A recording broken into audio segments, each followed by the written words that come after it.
அத்தியாயம் 5. அன்பு. எல்லா மதங்களும் அன்பை உபதேசிக்கின்றன. உலகிலுள்ள சிறந்த கவிதைகளின் மையப்பொருள் அன்பாக இருந்திருக்கிறது. தனிப்பட்ட முறையில் ஒவ்வொரு ஆணும் பெண்ணும் தம் சொந்த வாழ்க்கையில் அன்பை நாடுகின்றனர். சாகச சாதனைகள், மாபெரும் வீரதீரச் செயல்கள், உலகத்தின் கலைப்படைப்புகள் எல்லாவற்றிற்கும் அன்புதான் அடிப்படை காரணமாக இருந்திருக்கிறது. உண்மையில் மனிதகுலத்தின் ஒவ்வொரு பெருமுயற்சிக்கு பின்னாலும் இந்த அன்பை தேடுதல்தான் உள்ளது என்று சொல்லலாம். அன்பின் தன்னிகரற்ற அழகுமிளிரும் மகத்தான பணியானது திட நம்பிக்கையாக நம் வாழ்க்கையின் ஒவ்வொரு படியிலும் மிளிர்ந்து இறுதியாக ஆன்மீக வாழ்க்கையில் அறிவிற்கு எட்டாத பரம்பொருளைத் தேடும் மாமுயற்சியில் அதன் மகோன்னதமான மலர்ச்சியையும் கீர்த்தியையும் அடைகிறது. ஒருவரின் வாழ்க்கையில் அன்பின் அத்தியாவசியத்தைப் பற்றி என் மாஸ்டரும் அடிக்கடி கூறுவார். அன்பு தெய்வீகமானது அல்லது இறைத்தன்மை உடையது. அதனால் அதை புறக்கணிக்க கூடாது என்பது அவர் வெளிப்படுத்திய ஒரு முக்கியமான கருத்தாகும்.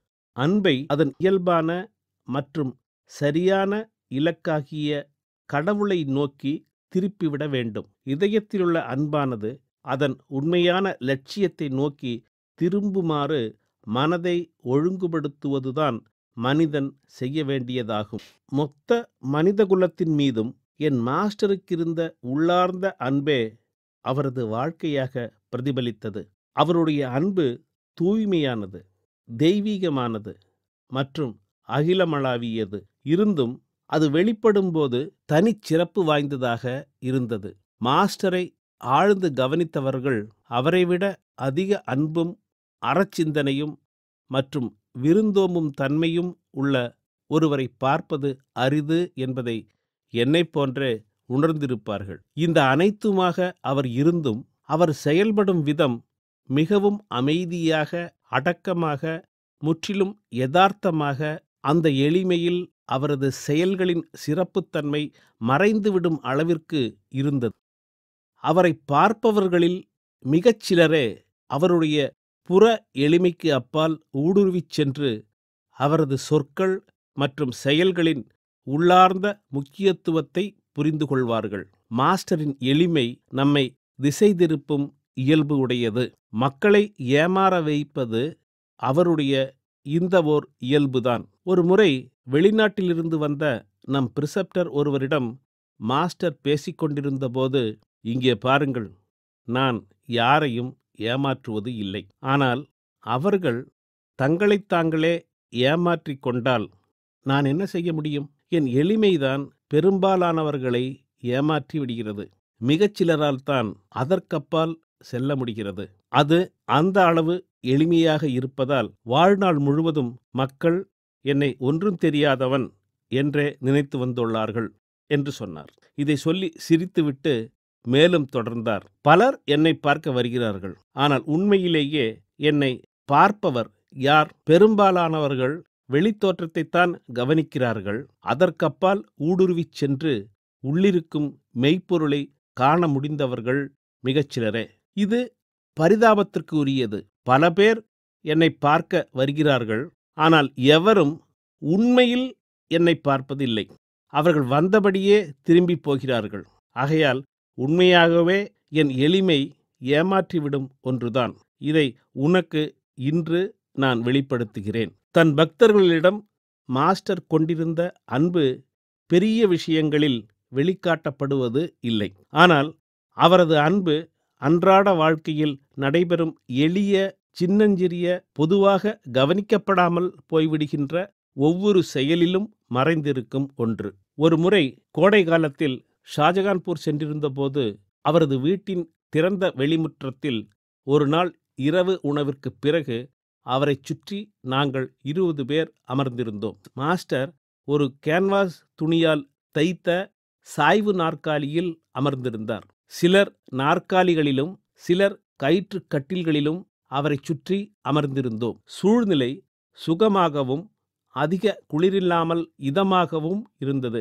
அபியாசிகள் ஒருவர் பின் ஒருவராக உறங்கச் சென்றதால் இரவு 9 மணியிலிருந்து மாஸ்டரை சுற்றியிருந்தவர்களின் எண்ணிக்கை படிப்படியாக குறைந்து கொண்டே வந்தது. வெளிமுற்றத்திலிருந்த கயிற்றுக்கட்டிலில் படுத்து அனைவரும் உறங்கிவிட்டனர். இரவு 11 மணிக்கு மாஸ்டருடன் நாங்கள் 3 பேர் மட்டுமே இருந்தோம். மற்றவர்கள் எல்லோரும் எங்களைச் சுற்றி அங்குமிங்கும் ஆழ்ந்து தூங்கிக் கொண்டு இருந்தனர். மாஸ்டர் எங்கள் கேள்விகளுக்கு பதிலளித்து கொண்டும் கருத்தாழமிக்க பல விஷயங்களை வெளிப்படுத்திக் கொண்டும் இருந்தார். இதன் நடுவில் திடீரென்று எழுந்து தன் அறைக்குள் சென்று ஒரு கம்பளி போர்வையை எடுத்துக்கொண்டு திரும்பி வந்தார். எங்களிடமிருந்து வெகு தூரத்தில் கட்டிலில் உறங்கிக் கொண்டிருந்த ஓர் அபியாசியின் மீது அந்த கம்பளி போர்வையை போர்த்தி அவர் கால்களுக்கடியில் அந்த போர்வையை செருகிவிட்டு ஒன்றுமே நடக்காதது போல் அமைதியாக தன்னிடத்திற்கு திரும்பி வந்தார். நாற்காலியில் வந்து அமர்ந்து தடைபட்ட உரையாடலை மீண்டும் தொடர்ந்தார். அந்த அபியாசி தென்னிந்தியாவிலிருந்து வந்த என் சக ஊழியர் என்பதை காலையில் நான் தெரிந்து கொண்டேன். அவருக்கு குளிர்கிறது என்பதை தன் தெய்வீக ஆற்றலினால் உணர்ந்து அன்புடன் போர்வையை போர்த்தியிருக்கிறார் என்று நான் ஊகித்து கொண்டேன். அப்படி இல்லாவிட்டால் அவருக்கு மட்டும் தனியாக ஏன் இந்த விசேஷ கவனிப்பு கிடைத்தது? காலையில் அந்த அபியாசி எழுந்தபோது தன் மீது ஒரு கம்பளி போர்வை போர்த்தி இருந்ததை பார்த்து எல்லோரையும் விட அவர்தான் அதிகமாக திகைத்துப் போனார். வசந்த பஞ்சமி விழா நடக்கும் 3 நாட்களிலும் அங்கு பொதுவாக நிறைய கூட்டம் இருக்கும். எல்லா அறைகளிலும் மற்றும் கூரை வேய்ந்த மற்ற இடங்களிலும் மக்கள் உறங்கிக் கொண்டிருப்பார்கள். இடம் கிடைக்காதவர்கள் அருகிலுள்ள மற்ற கட்டிடங்களில் தங்குவார்கள். அந்நாட்களில் வேலை அதிகமாக இருக்கும். இரவு வெகு நேரம் வரை கூட வேலை இருக்கும். நாங்கள் அதிகாலை 4 மணிக்கு எழுந்து நள்ளிரவுதான் தூங்கச் செல்வோம். அபியாசிகள் எங்கு தங்கினாலும் அவர்களுக்கான உணவு மாஸ்டரின் வீட்டில்தான் ஏற்பாடு செய்யப்படும். அபியாசிகளின் அதிக எண்ணிக்கை காரணமாக பந்தி பந்தியாக உணவு பரிமாறப்படும். எல்லோரும் சாப்பிட்டு முடிக்க பல மணி நேரம் ஆகும். நான் முதன்முறையாக வசந்த பஞ்சமி விழாவிற்கு சென்றிருந்த போது ஒரு நாள் மாலை எனக்கு மிகவும் களைப்பாகவும் சலிப்பாகவும் இருந்தது. முதல் பந்தி சாப்பாடு முடிந்து கொண்டிருந்தது. ஆனால் இன்னும் நிறைய பேர் சாப்பிடாமல் காத்து கொண்டிருந்ததால் இரவு உணவு வேண்டாம் என்று தீர்மானித்து படுக்கச் சென்று விட்டேன். இரவு சுமார் 10:30 மணிக்கு நான் தனியாக இருந்த அறைக்குள் திடீரென்று மாஸ்டர் வந்தார். என் பெயர் சொல்லி கூப்பிட்டு, "நீ இன்னும் சாப்பிடவில்லை, தயவுசெய்து என்னுடன் வா. உள்ளே உனக்கு தனியாக ஓரிடம் ஏற்பாடு செய்திருக்கிறேன். அங்கே நீ சாப்பிடலாம். சாப்பாடு உனக்காக தயாராக வைக்கப்பட்டுள்ளது" என்றார்.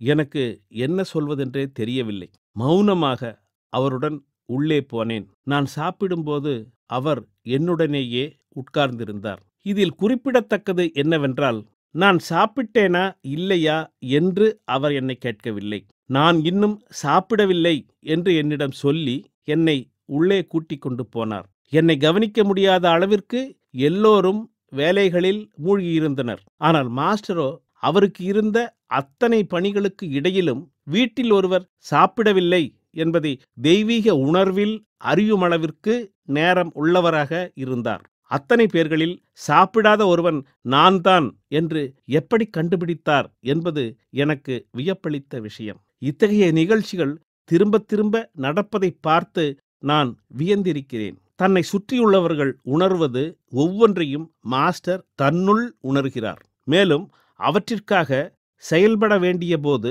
செயல்படவும் செய்கிறார் என்ற என் கருத்தை இத்தகைய நிகழ்ச்சிகள் உறுதியாக்கின. அவரது செயல்கள் மேலே குறிப்பிட்டது போல் உடல் ரீதியான சேவையாகவும் இருக்கலாம், அல்லது அவரது ஆன்மீக சாராம்சத்தை பிராணாகுதியாக அளிப்பதாகவும் இருக்கலாம். மற்றவர்களுடைய உணர்வுகளை தன்னுள்ளே உணரும் தன்மை அவரிடம் முழுமையாகவும் இயற்கையாகவும் அமைந்துள்ளது. தன் முன்னால் இருப்பதை அப்படியே பிரதிபலிக்கும் கண்ணாடியாக அவர் இருக்கிறார் என்று சொல்லும் அளவிற்கு இயல்பாகவே இது அவரிடம் இருந்தது. வசந்த பஞ்சமி விழா குளிர்காலத்தில்தான் நடைபெறும். பொதுவாக ஷாஜகான்பூரில் குளிர்காலம் மிக மிக குளிராகவே இருக்கும். அந்த குளிரைக் கண்டு ஐரோப்பிய விருந்தாளிகளே வியப்படைவது மட்டுமல்ல, சிலபோது ஓரளவு அசௌகரியமும் அடைவார்கள். வடநாட்டிற்கு செல்லும் பழக்கமில்லாத தென்னிந்தியர்கள் இந்த குளிரின் கடுமை பற்றி அறிந்திருக்க மாட்டார்கள். ஆகையால் அவர்கள் தங்கள் முதன்முறை குளிர்கால விஜயத்தின் போது அந்த குளிரை சமாளிப்பதற்கு சிறிது கூட தயார் செய்து கொள்ளாமல் வருவது சாதாரணமாக நடக்கும் ஒன்று. இத்தகைய விருந்தாளிகளுக்காக மாஸ்டர் கொஞ்சம் உபரி கம்பளி போர்வைகளை கைவசம் வைத்திருப்பார். ஷாஜகான்பூரில் உள்ள நமது சகோதரிகளும் கம்பளி சட்டைகளை ஆண்டு முழுவதும் தாங்களே பின்னி கையிருப்பில் வைத்திருப்பார்கள். ஆனால் பெரும்பாலும் கையிருப்பை விட தேவை அதிகமாகவே இருக்கும். ஒருமுறை மாஸ்டர் வெளிமுற்றத்தில் வெயில் அதிகம் படக்கூடிய மூலை ஒன்றில் அமர்ந்திருந்தார். அது அவர் வழக்கமாக குளிர்காலத்தில் அமரும் இடம். அவரைச் சுற்றி நாங்கள் ஒரு சிறிய கூட்டமாக அமர்ந்திருந்தோம். அது வசந்த பஞ்சமி தினத்திற்கு முந்தைய நாள். காலை சுமார் 11 மணி இருக்கும். வெயிலில் உட்காரும்போது கூட மிகவும் குளிராகவே இருந்தது. அந்த ஆண்டு குளிர் மிகவும் கடுமையாக இருந்தது. பாபுஜி வழக்கம்போல் அணியும் ஒரு ஜிப்பா வேட்டியுடன் இருந்தார். அது குளிர்காலம்தான் என்பதை காட்டும் வண்ணம் வழக்கத்திற்கு அதிகமாக அவர் அணிந்து கொண்டது கையில்லாத கம்பளிச்சட்டை ஒன்று மட்டுமே. அந்த கடுமையான குளிருக்கு அந்த கம்பளிச்சட்டை போதவே போதாது. அதைத் தவிர முழங்கால்களை ஒரு போர்வையால் போர்த்தியபடி இருந்தார். அந்த கடும் குளிரை சமாளிக்க அவரது முக்கியமான ஆயுதம் அவரது ஹுக்காதான் என்று தோன்றியது. அந்த ஹுக்காவை மிகவும் ரசித்து அனுபவித்து புகைத்து கொண்டிருந்தார். அந்த நேரத்தில் ஒரு தென்னிந்திய அபியாசி ஹோல்டால் ஒன்றை மட்டும் தூக்கி கொண்டு காம்பவுண்டிற்குள் நுழைந்தார். வெறும் காட்டன் ட்ரவுசரும் டெர்லின் சட்டையும் அணிந்து கொண்டிருந்த அவர் குளிரில் நடுங்கிக் கொண்டிருந்தார். நேராக மாஸ்டரிடம் வந்து சம்பிரதாயப்படி அவரை வணங்கிவிட்டு எங்களுடன் உட்கார்ந்து கொண்டார். மாஸ்டர் ஒன்றுமே பேசாமல் தன் கம்பளிச் சட்டையை கழற்றி அந்த அபியாசியிடம் கொடுத்து அணிந்து கொள்ளச் சொன்னார். அவரும் அதை மிகவும் நன்றியுடன் ஏற்றுக்கொண்டார். உடனே மாஸ்டர் செய்ததை அன்புடன் ஆட்சேபித்து நாங்கள் ஒவ்வொருவரும் எங்களுடைய கம்பளிச் சட்டையை மாஸ்டருக்கு கொடுக்க முன்வந்தோம். மாஸ்டரோ நாங்கள் கொடுத்ததை மறுத்துவிட்டு ஒரு குழந்தையைப் போல் புன்னகைத்து மௌனமாக உட்கார்ந்து கொண்டார். என்னை பொறுத்தமட்டில் எங்களில் ஒருவருக்கு கூட சகோதர அபியாசி ஒருவரின் சிரமத்தை பற்றி எண்ணிப் பார்க்க முடியவில்லையே என்ற அவமான உணர்வுதான் மேலோங்கி இருந்தது. என்ன இருந்தாலும் மாஸ்டர்தான். மற்றவர்களின் தேவையை உடனடியாக உணர்வதிலும் அதற்கேற்ப உடனடியாக செயல்படுவதிலும் அவரைப்போல் யாருமே இருக்க முடியாது என்று நினைத்து நான் என்னை தேற்றிக்கொண்டேன். இதுபோன்ற சின்னஞ்சிறு ஆனால் மிகவும் முக்கியத்துவம் வாய்ந்த நிகழ்ச்சிகள் மீண்டும் மீண்டும் நடப்பதை நான் பார்த்திருக்கிறேன்.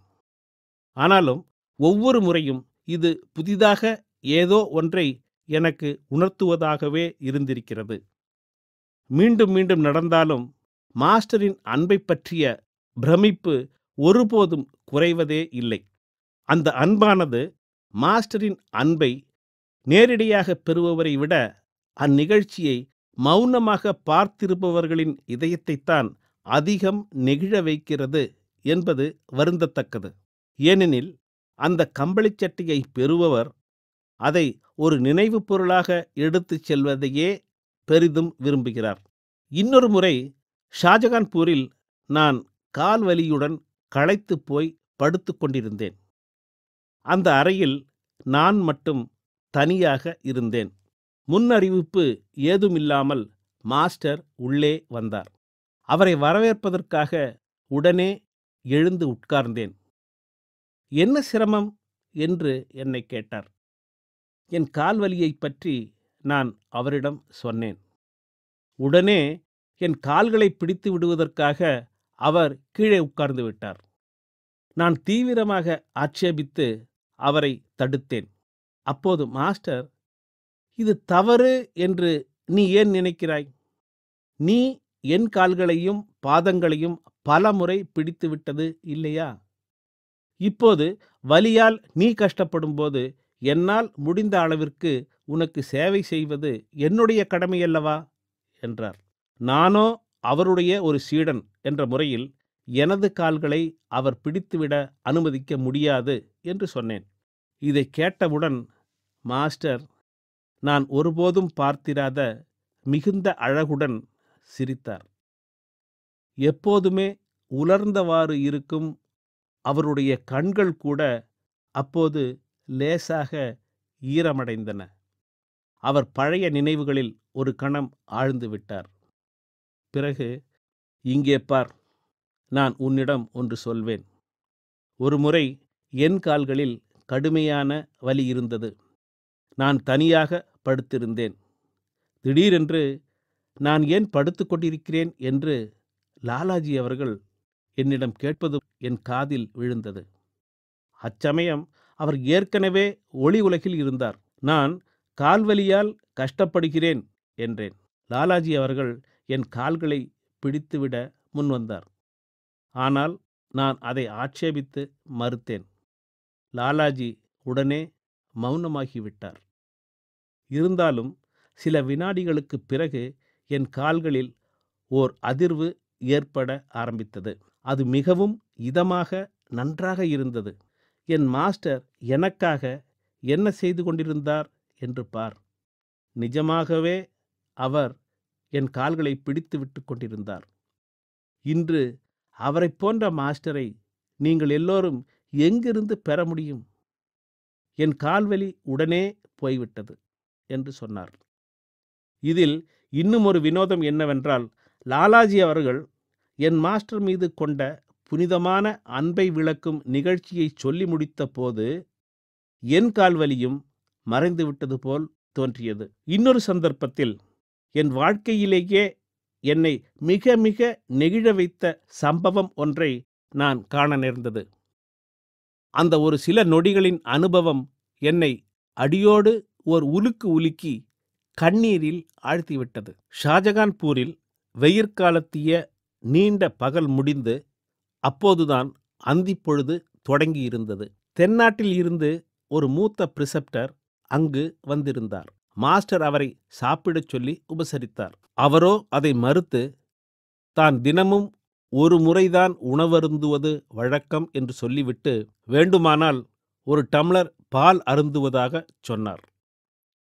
ஒரு டம்ளர் அவருக்கும் இன்னொன்று என் அப்பாவிற்குமாக 2 டம்ளர் பால் கொண்டு வருமாறு அங்கிருந்த இளம் அபியாசி ஒருவரிடம் மாஸ்டர் கேட்டுக்கொண்டார். சில நிமிடங்களில் கொண்டு வரப்பட்ட பால் டம்ளர்களை இருவரும் எடுத்துக்கொண்டு தமக்குள் ஏதோ சுவாரஸ்யமாக பேசிக்கொண்டு அங்கிருந்து சென்றுவிட்டனர். நான் மட்டும் மாஸ்டருடன் இருந்தேன். மாஸ்டரிடம், உங்களுக்கும் நான் ஒரு டம்ளர் பால் கொண்டு வரட்டுமா என்று கேட்டேன். உடனே மாஸ்டர், பால் குடிக்கும் அளவிற்கு எனக்கு வசதி இல்லை என்று இனிமைமிக்க புன்னகையுடனும் ஆழ்ந்த கனிவுடனும் பதில் சொன்னார். இந்த எளிய அன்பு சொற்களை கேட்டு என் மனது அடியோடு நெகிழ்ந்து விட்டது. என்ன சொல்வது அல்லது என்ன செய்வது என்றே தெரியாமல் கன்னங்களில் வழிந்தோடும் கண்ணீருடன் அவருடைய கருணை நிறைந்த சாநித்தியத்தில் அப்படியே அமர்ந்திருந்தேன். நான் பார்த்த இந்த தெய்வீக விருந்தோம்பல் நிகழ்ச்சியானது இப்போதும் நான் இதை எழுதும்போது கூட என்னை மிகவும் நெகிழ வைக்கிறது. இது நான் என் நெஞ்சில் மிகவும் போற்றி பேணும் ஒரு நினைவாகும். இவை எல்லாவற்றையும் பார்த்தும் மிகச்சிறிய செய்கைகளில் கூட நம்மால் அவரை பின்பற்ற முடியவில்லையே, அந்தோ பரிதாபம்! நாம் எவ்வளவு பலவீனர்களாகவும் அல்பமானவர்களாகவும் இருக்கிறோம். இவையும் நம் கவனத்திற்கு வராத இவை போன்ற சில சம்பவங்களும் இன்று உலகம் முழுவதும் பரவியுள்ள பல அபியாசிகளின் இதயத்தில் மாஸ்டருக்கான அன்பு விதைகளை விதைத்துள்ளன. மாஸ்டரின் தெய்வீக அன்பின் ஒவ்வொரு புதிய வெளிப்பாடும் அவர் மீதான நம் அன்பை நமக்குள் வலுப்படுத்துகின்றன. அவருடன் தொடர்பு கொள்பவர்கள் அவர்பால் காந்தம் போல் ஈர்க்கப்படுவதன் இரகசியம் இதுவே. பல தடவை முன்பின் தெரியாதவர்கள் கூட மாஸ்டரிடம் வந்து சிறிது நேரமே அவருடன் பேசிவிட்டு சென்றாலும் அவரை நேசிப்பவர்களாகச் செல்வதை பார்த்திருக்கிறேன். ஒரு சில நிமிடங்களே அவருடன் இருந்த போதிலும் ஏதோ வாழ்நாள் முழுவதும் தமக்கு அவர் தெரிந்தவர் போல் உணர்ந்ததாக பலர் என்னிடம் சொல்லியிருக்கிறார்கள். என் மாஸ்டரின் ஆன்மீக உபகரணம் அவரது வெல்ல முடியாத அன்புதான். அது மிக புனிதமானது, தூய்மையானது. எதுதான் அதை மீறி போகக்கூடும்? அந்த அன்பினால் வெல்லப்படாததுதான் எது? மற்றவர்கள் வேண்டுமானால் தங்கள் சீடர்களை தங்களுடன் தக்க வைத்து கொள்ள சக்தி, அச்சுறுத்தல் அல்லது ஆசை காட்டுதல் போன்றவற்றை கருவிகளாக பயன்படுத்தக்கூடும். என் மாஸ்டரின் ஒரே ஆயுதம் மனித குலம் அனைத்தின் மீதும் அவர் கொண்டிருந்த எதையும் எதிர்பாராத தெய்வீக அன்பு மட்டும்தான். ஒருவேளை அவர் எதையாவது கேட்டார் என்றால் அது நமது இதயங்களை மட்டுமே. மாஸ்டர் தென்னிந்திய தியான மையம் ஒன்றுக்கு விஜயம் செய்தபோது நடந்த சம்பவம் என் நினைவிற்கு வருகிறது. நாங்கள் தங்கியிருந்த வீட்டுக்காரர் சுமார் 150 பேருக்கு பெரியதொரு விருந்து ஏற்பாடு செய்திருந்தார். மாஸ்டர் அவருக்கு அளிக்கப்பட்ட உணவில் சிறிதளவே சாப்பிட்டுவிட்டு வேறு அறை ஒன்றில் தனியாக உட்கார்ந்திருந்தார். நான் சீக்கிரம் சாப்பிட்டுவிட்டு அவருடன் போய் உட்கார்ந்து கொண்டேன். சிறிது நேரம் கழித்து அந்த விருந்தளித்தவர் மாஸ்டரிடம் வந்து, மாஸ்டர், நீங்கள் சாப்பிட்டீர்களா? திருப்திகரமாக இருந்ததா என்று கேட்டார். மாஸ்டர் மெல்ல சிரித்து, தன்னால் கொஞ்சம்தான் சாப்பிட முடிந்தது என்றாலும் எல்லாம் நன்றாகவே இருந்தது என்று சொன்னார். உடனே வீட்டுக்காரர், மாஸ்டர், நான் உங்களுக்கு அளிக்கக்கூடியது வேறு ஏதாவது இருக்கிறதா என்று கேட்டார். மாஸ்டர் ஒரு அமைதியான புன்னகையுடன், அளிக்கலாமே, உங்கள் இதயத்தை நீங்கள் எனக்கு கொடுக்கலாம் என்று பதிலளித்தார். அந்த வீட்டுக்காரரோ இதை நகைச்சுவையாக எடுத்து கொண்டு விட்டது போல் தெரிந்தது. ஏனெனில் அவர் சிரித்தவாறே தனது மற்ற விருந்தாளிகளை கவனிக்கப் போய்விட்டார். மாஸ்டரின் பக்தர்கள் அவரை அவருக்காகவே நேசிக்கும் அளவு அவருடைய அன்பு மிகவும் தூய்மையாகவும் புனிதமாகவும் இருந்தது. அது மிகவும் தூய்மையானதாகவும் எதிர்பார்ப்பு இல்லாததாகவும் இருப்பதால் அபியாசிகளாலும் அதே போன்ற ஓர் அன்பை அவரிடம் மேலும் மேலும் வளர்த்து கொள்ள முடிகிறது. இந்த அன்பு அபியாசிக்குள் வளரும்போது பரஸ்பரம் அன்பை பரிமாறிக்கொள்ளும் எண்ணம் அற்றுப்போய் ஓர் எதிர்பார்ப்புடன் கூடிய அன்பு என்ற பேச்சிற்கே இடமில்லாமல், மாஸ்டரின் மீதான அந்த அன்பு இல்லாமல் உயிர் வாழக்கூட முடியாது என்ற நிலை வந்துவிடுகிறது. இப்போது மாஸ்டர் நம்மீது அன்பு காட்ட வேண்டும் என்ற எண்ணம் முக்கியத்துவத்தை இழந்து மாஸ்டருக்கான நம் அன்பு முழு முக்கியத்துவம் பெறுகிறது. இது மிகவும் வியப்பிற்குரிய அற்புதமான விஷயமாகும். இந்த அன்பு வளர வளர இதயமே வெடித்து போய்விடும் போல் தோன்றும் ஒரு நிலை வருகிறது. அபியாசி ஒருவரின் ஆன்மீக முன்னேற்றத்தின் மிகப்பெரிய அற்புதம் இந்த தெய்வீக அன்பின் வளர்ச்சிதான் என்று நான் கருதுகிறேன்.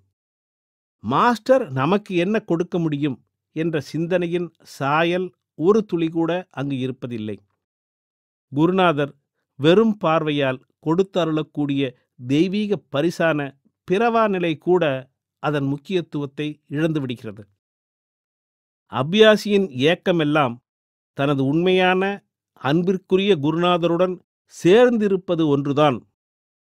நாம் நமது அன்பை வழங்க வழங்க மாஸ்டர் தன் அன்பை நமக்கு வழங்குகின்றார். இதுதான் அருள். இதுதான் பிறவா நிலை. மேலும் இதுவே ஆன்மீக பயிற்சியின் லட்சியத்தை முழுமையாக அடைதலும் ஆகும். அன்புதான் அனைத்தையும், பிரபஞ்சம் முழுவதையும் அரவணைத்திருக்கும் சக்தி என்றாகிவிடுகிறது. அந்த அன்பு ஒன்றினாலேயே தெய்வீகம் என்றோ அல்லது பிரபஞ்சமளாவிய உணர்வு என்றோ எப்படி வேண்டுமானாலும் அழைக்கக்கூடிய உச்சகட்ட உணர்வு நிலை ஏற்படுகிறது. தெய்வீகத்தை உணர்ந்து அறியும் தன்மையை இந்த அன்பு தன்னுள் கொண்டுள்ளது. இந்த தன்மையைத்தான் பார்த்தறியும் திறன் என்று மாஸ்டர் உலகாயத ரீதியில் குறிப்பிடுகிறார். சாதாரண மனித நிலையிலும் கூட அன்பு ஒருவரது மனக்கண்களை திறந்து விடுவதை நாம் காண்கிறோம். அன்புள்ளவன் அன்பு இல்லாதவனைக் காட்டிலும் அதிகமாக பார்க்கிறான். அப்படி இருக்கையில் அனைவரிடத்தும் அன்பை பொழியும் மாஸ்டர் எல்லாவற்றையும் காண்கிறார் என்பதில் என்ன அதிசயம் இருக்கிறது? பசித்திருப்பவரின் பசியையும், வலியால் வேதனைப்படுபவரின் வலியையும், தீவிர ஆர்வமுள்ள பக்தனின் இதயத்தினுள் மறைந்துள்ள மெய்யுணர்விற்கான ஏக்கத்தையும் அவரால் காண முடிவது ஒரு அதிசயமா என்ன? ஆகையால் அன்புதான் நமக்கு பார்த்தறியும் திறனை கொடுக்கும் மாபெரும் சக்தியாகும். அதனால்தான் வெறும் அறிவுபூர்வமான ஆற்றலையும் சக்தியையும் பயன்படுத்துபவர்கள் இந்த சக்தியை தங்களுக்குள் வளர்த்து கொள்ள தவறிவிடுகிறார்கள். இந்த தெய்வீக திறனுக்காக நாம் இதயத்தை நோக்கி திரும்ப வேண்டியதன் அத்தியாவசியத்தை மாஸ்டர் மீண்டும் மீண்டும் வலியுறுத்துகிறார். உண்மையில் பார்த்தால் அவர் அறிவை நம்புவது இல்லை. அறிவாற்றல் உனக்கு தேவையானதை உணர்த்தாது. அதன் பதில்கள் நீ கொடுக்கும் செய்தியை ஆதாரமாக கொண்டு மட்டுமே அமையும். ஆகையால் புத்தி சொல்லும் முடிவுகள் தவறாகவும் இருக்கலாம், நெறியற்றதாகவும் கூட இருக்கலாம். ஆனால் நீ இதயத்தை கேட்டாயானால் உனக்கு சரியான தீர்வு கிடைக்கும். சந்தேகம் எழும்போது இதயத்தை கேள், அது உனக்கு சரியாக வழிகாட்டும் என்று மாஸ்டர் என்னிடம் அடிக்கடி சொல்லியிருக்கிறார். ஆன்மீகத்தில் விரைவில் முன்னேறுவதற்கான இரகசியத்தை எனக்கு வெளிப்படுத்துமாறு ஒரு முறை மாஸ்டரிடம் நான் கேட்டேன். மாஸ்டர் சொன்னார், உனக்குள் அன்பை உருவாக்கிக்கொள், பிறகு ஏற்படும் முன்னேற்றத்தை பார். உண்மையாகச் சொல்வதானால் அன்பால் எல்லாவற்றையும் வெல்ல முடியும். அன்பினால் மட்டுமே இது முடியும். மற்ற எந்த சக்தியும் எந்த ஆற்றலும் நமக்கு அனுகூலமற்ற ஓர் எதிர்விளைவைத்தான் ஏற்படுத்துகிறது. நீ எரிச்சலடைந்தால் கோபத்தை வெளிப்படுத்துகிறாய். அதனால் மற்றவருக்கும் கோபம் வருகிறது. நீ உடல் பலத்தை பயன்படுத்தினால் அதன் மட்டத்தில் அதுவும் ஓர் எதிர்ப்பு சக்தியை உருவாக்கி அதன் மூலம் ஒரு எதிர்விளைவை ஏற்படுத்துகிறது. மற்ற எல்லா விஷயங்களிலும் இதே நிலைமைதான். ஆனால் உன் நெஞ்சில் அன்பை நீ உருவாக்கினால் அதன் விளைவு அன்பாக மட்டுமே இருக்கிறது. எவ்வளவு சுலபமாக நம் வேலை நடந்து முடிந்து விடுகிறது என்று பார். ஆகையால் அன்பை உருவாக்கிக் கொள்வாயாக. அன்பினால் மட்டுமே பண்டைக்கால ரிஷிகளால் காடுகளில் மிருகங்களுக்கு நடுவே வாழ முடிந்தது. அன்பு மிருகங்களை கூட வென்றுவிடும். உன் நெஞ்சில் மாஸ்டருக்காக அன்பு இருந்தால் மாஸ்டர் உன்னிடம் அன்பு கொள்ள ஆரம்பித்து விடுகிறார். நாம் இதை நடக்குமாறு செய்துவிட்டால் பிறகு நம் பணி ஏறக்குறைய முடிந்து விடுகிறது. நமக்காக கதவை திறக்குமாறு அவரை கட்டாயப்படுத்தும் அளவிற்கு அவருடைய இதயக் கதவை நாம் தீவிர ஆர்வத்துடன் தட்டுவதுதான் இதற்கான தேவையாகும். பிறகு முன்னேற்றம் மட்டுமென்ன, அங்கு எல்லாமே இருக்கிறது. அபியாசியின் உண்மையான கடமை என்ன? என் கருத்துப்படி மாஸ்டரின் கவனம் தன்னை நோக்கி திரும்புவதற்கான அனைத்தையும் அவன் செய்ய வேண்டும்.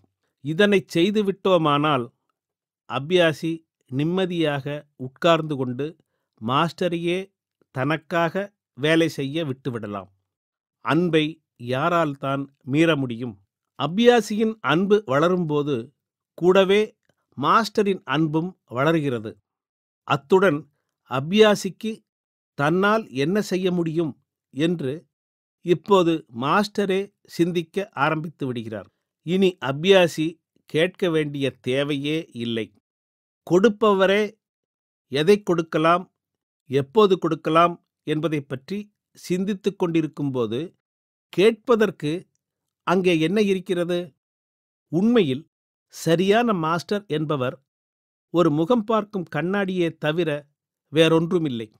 அந்த கண்ணாடிக்கு முன்பு அபியாசி எதை வைக்கிறாரோ அதுவே பிரதிபலிக்கப்படுகிறது. இதை நீ புரிந்து கொண்டாயா? மாஸ்டருடையது என்று ஒன்றுமே இல்லை. நீயாக அவருக்குள் எதை வைக்கிறாயோ அதை மட்டும் அவரிடமிருந்து எடுத்துக்கொள்கிறாய்.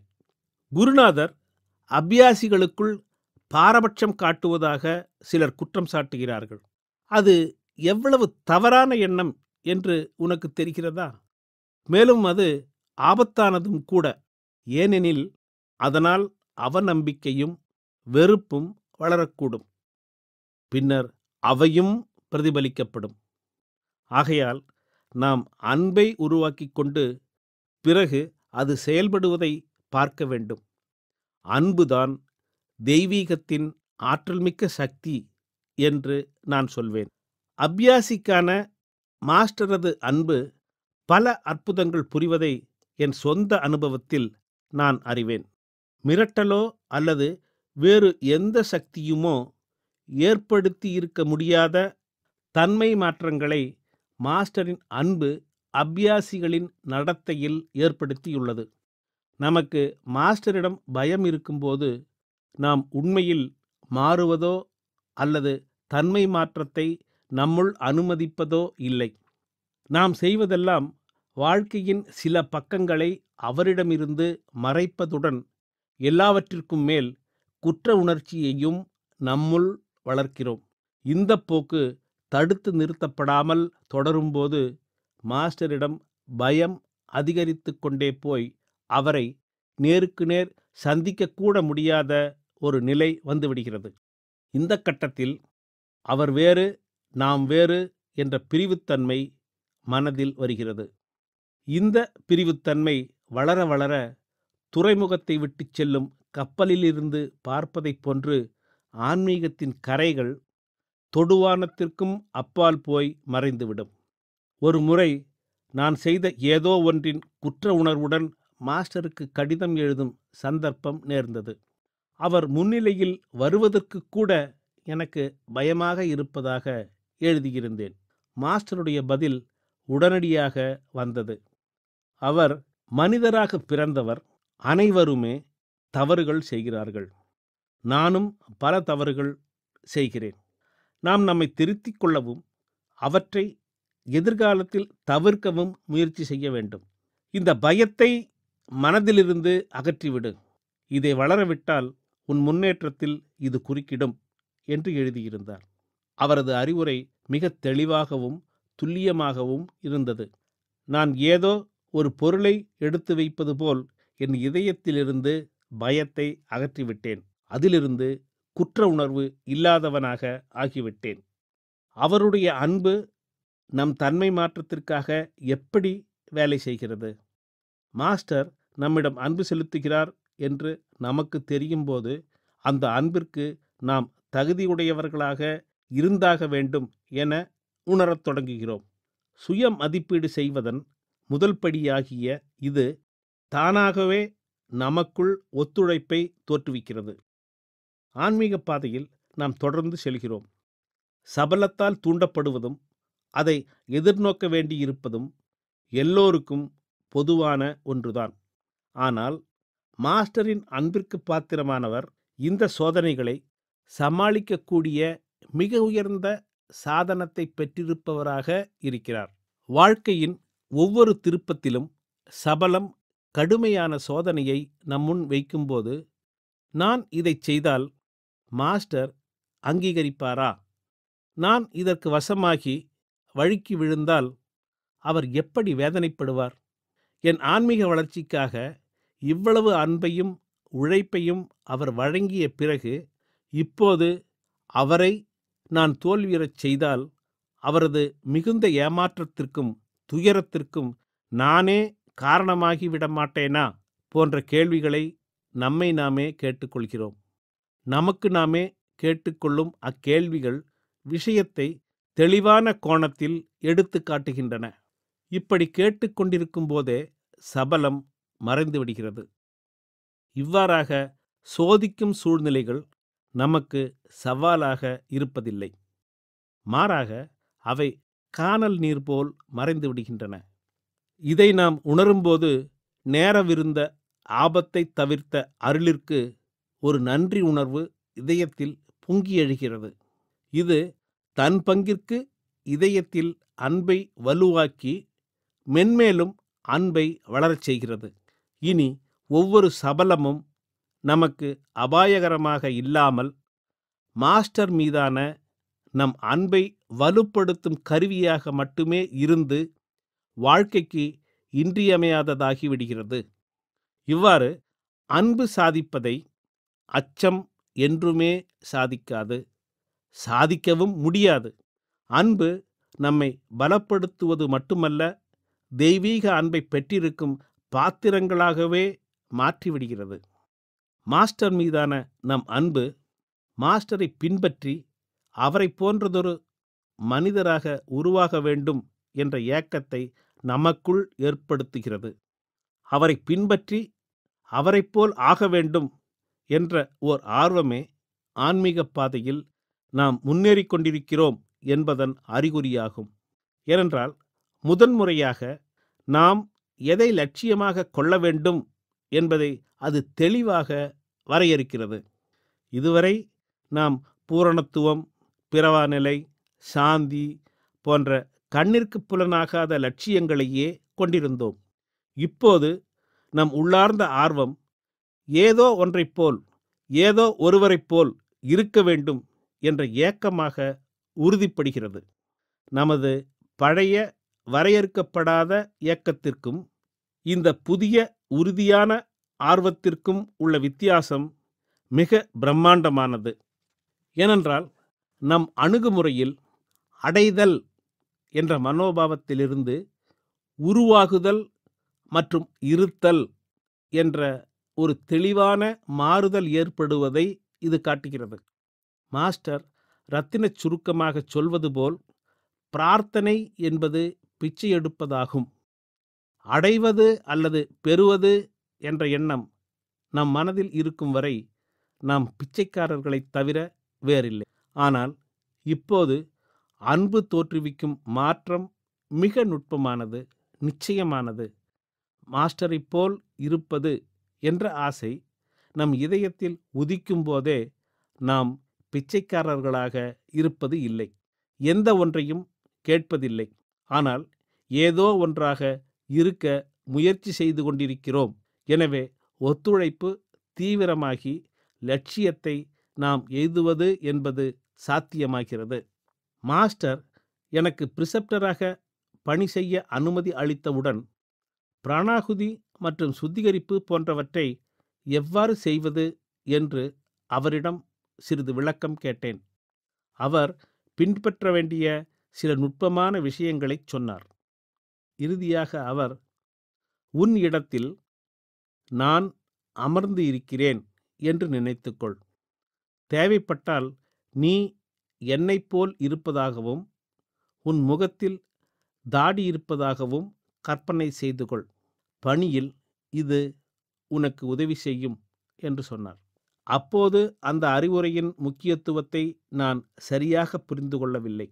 ஆனால் பெரும்பாலும் மற்ற எல்லா முறைகளையும் விட்டுவிட்டு நான் எப்போதும் இதை மட்டுமே கடைபிடித்து வருகிறேன். அது மிகவும் பலனளிப்பதாக இருக்கிறது.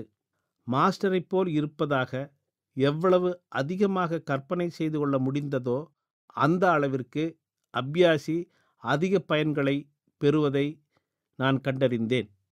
சில நாட்களில் நான் என்பதே முற்றிலும் இல்லாமல் மாஸ்டர் மட்டும் இருப்பதுண்டு.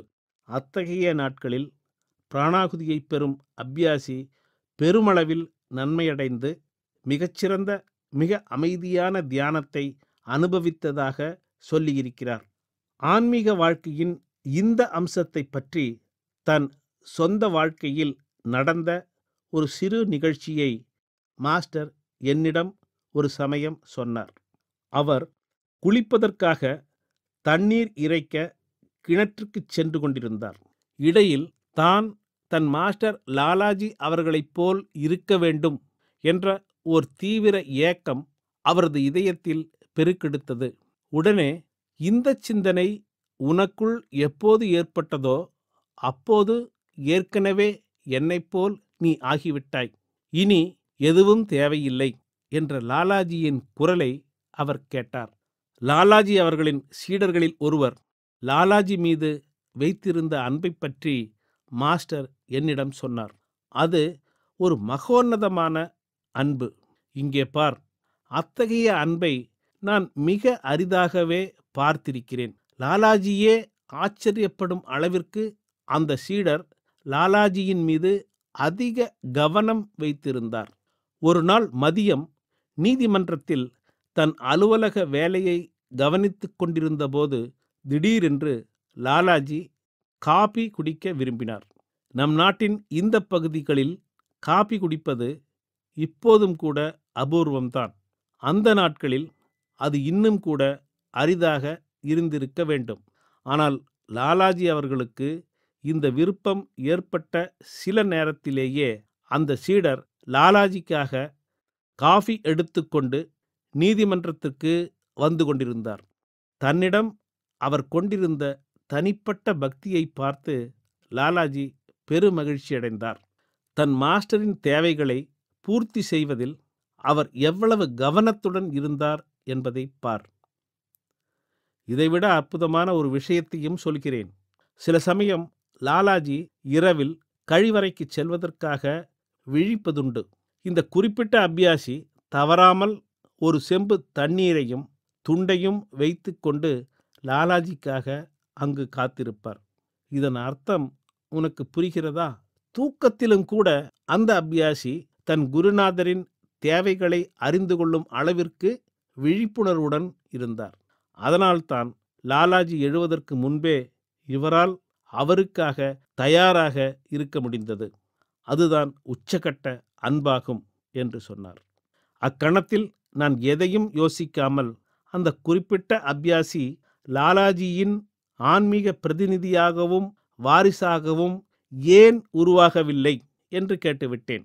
இத்தகைய துடுக்கான கேள்வியை கேட்டதற்காக நான் என் நாக்கை துண்டித்து கொண்டிருக்கலாம். ஆனால் கேள்வியோ கேட்கப்பட்டு விட்டதால் மோசமான விளைவையே எதிர்பார்த்தேன். மாஸ்டரோ ஒரு புன்னகையுடன், கொழுந்துவிட்டு எரியும் தீப்பிழம்பில் எந்த ஒரு விட்டில் பூச்சியும் தன்னைத்தானே எரித்து கொள்ள முடியும். ஆனால் அணைந்து போன தீயில் தன்னைத்தானே எரித்து கொள்ளும் விட்டில் பூச்சி மிக மிக அரிது என்றார். மீண்டும் நான் மேற்கொண்டு எதுவும் பேச முடியாத அளவிற்கு நெகிழ்ந்து விட்டேன். மாஸ்டர் இவ்வாறு சொன்னதன் பொருள் என்ன? அதன் ஆன்மீக மகத்துவம் என்ன? அச்சொற்களில் மறைந்திருந்த கருத்து மிகவும் தெளிவாகவே இருந்தது. மனித அன்பு எவ்வளவுதான் உயர்ந்ததாக இருந்தாலும் தன் இலக்கு கண் முன்னிருந்து மறையும் போது அது அழிந்து விடுகிறது. ஆனால் தெய்வீக அன்பு எப்பொழுதும் எக்காலத்திற்கும் இருக்கின்றது. தெய்வீக அன்பு என்பது மாஸ்டரது முழு ஜீவனிலும் கண்காணா ஆழங்கள் அனைத்திலும் ஊடுருவி அவரது நிரந்தர பிரசன்னத்தை கண்டறிந்த ஒன்றாகும். அத்தகைய அன்பு அழிவை அறிவது கிடையாது. மேலும் அன்பிற்குரியவரின் இல்லாமையை அங்கீகரிப்பதோ பிரிவை அனுபவிப்பதோ கிடையாது.